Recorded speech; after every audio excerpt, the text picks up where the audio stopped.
What's going on, guys? I'm your casual gamer. Got kind of a chill video for you guys today. I'm going to be taking a look at a 1996 ToysRUs video game holiday ad, just to see what systems were available at this time and the prices that they was going for, because I was young at the time. If I wanted a console, my parents brought it, and honestly, I didn't care how much it cost, and I didn't know how much it cost.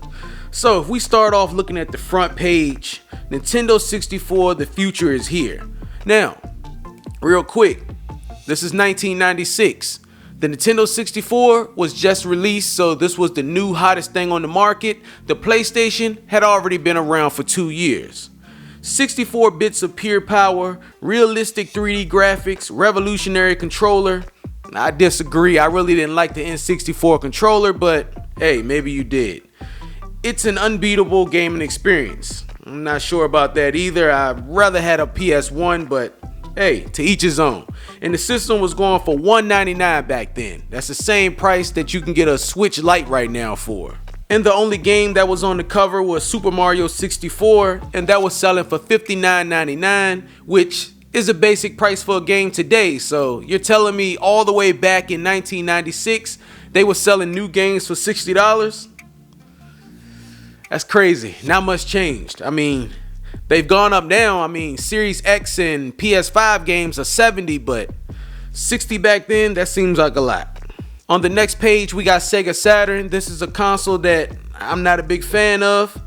This was also going for $199 at the time. They had NBA Jam, Mortal Kombat 3, Madden 97, Knights, which is an awesome game. If you ever had a Sega Saturn, you had to have that game to go with it. Sonic 3D Blast, and Virtual On. And the prices for these games was pretty high also. We're looking at most of them being $52.99. These probably were the newer games at that time. And we got a few of them for $42.99. If you needed a memory card for the Sega Saturn, you was looking at $39.99. And the Netlink, $200. Overpriced. And you know, every console back then, you had to get an extra controller to go with it. And if you wanted an extra Sega control pad, you was looking at $34.99. Next, we got Sega Genesis, a Virtual Man bundle, so you get Virtual Man with it. That was a pretty good game. I really enjoyed that.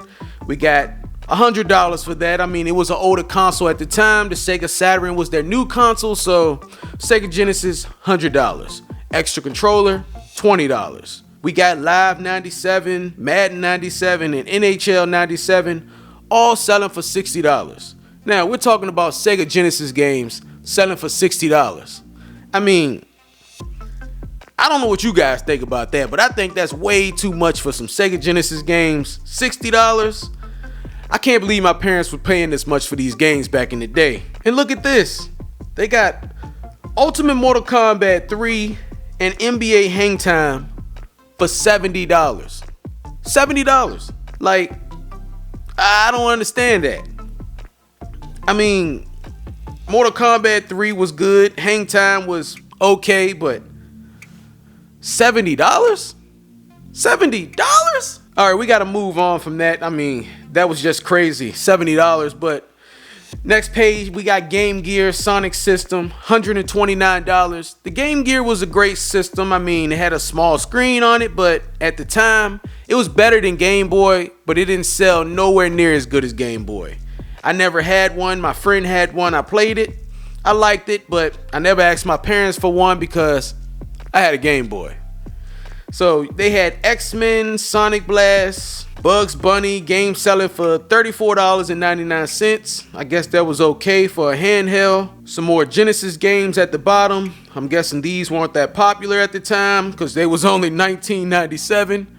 Let's keep it moving. All right, now we got Super Nintendo. One of my favorite consoles of all time, by the way. But at this time, 1996, this was an older console, and it was selling for $129. Extra controller, only $14. Well, $15 if you add the 99 cents. The game still overpriced. You're looking at average $59. Here's another one that's crazy. We got Street Fighter Alpha, $70. What's up with these $70 price tags in 1996? I mean, you guys, look, all right, look. I was watching a few videos a few days ago where people were starting to complain because the games today are going from $60 to $70. But look, we're looking at 1996 and these games were $60 and $70 back then. So I mean, what are we complaining about today? I mean, anybody complaining about that, show them this video. Miss Pac-Man, a classic, $39.99. If you got a coupon, it looks like you can get Yoshi Island and Donkey Kong 2 for $52.99. Now moving on to the handheld that I did own, that being Game Boy. So we got Game Boy Pocket at $59.99, and then we got these colored Game Boys for $49.99. And I really enjoyed having these different colors. I actually had the red and the green one, these first two right here. Yeah, I know I had two of them. I broke one, so it ain't like I had two working ones. Black, we got the see-through, and the yellow. Now these prices for these games, I can do this. We got Tetris Attack for $20, Donkey Kong Land $34, Super Mario Land $20, Kirby's Pinball Land, didn't really like that game, but $20. The point I'm trying to make is that Game Boy games were cheaper than Game Gear games. Now here we go, the big boy, PlayStation. Like I said, this was 1996. PlayStation was released in 1994, so this console had already been out for 2 years, but it was a great console, and I preferred this over the Nintendo 64. So the PlayStation at the time was selling for $200. Some of the additional accessories, we had the analog joystick, which is basically a flight simulator stick, $70. We had some memory cards. Some of you younger guys probably don't know what memory cards are because you're used to saving your games to your console, but back in the day, we had to save our games to memory cards, and if you didn't have a memory card, you couldn't save your game. Extra controller, $24.99. Twisted Metal 2, that was a great game. $47.99. Crash Bandicoot, the original OG Crash Bandicoot, $42.99. Jet Moto, not sure if you guys remember that, but that was a pretty cool racing game. It would be nice if they would bring that back. $47.99. Now jumping back to the Nintendo 64, something you didn't see on the first page was the price of the controllers. So if you needed an extra controller, and they had plenty of colors, $29.99. So yeah, I just wanted to share a little bit of history with you guys and look back at 1996 to see what games were selling for back then, as well as the consoles. And after seeing it, I can't believe that those games were selling for $60 and $70 back in 1996. I mean, that was crazy, and to think that my parents were actually paying for these games for me.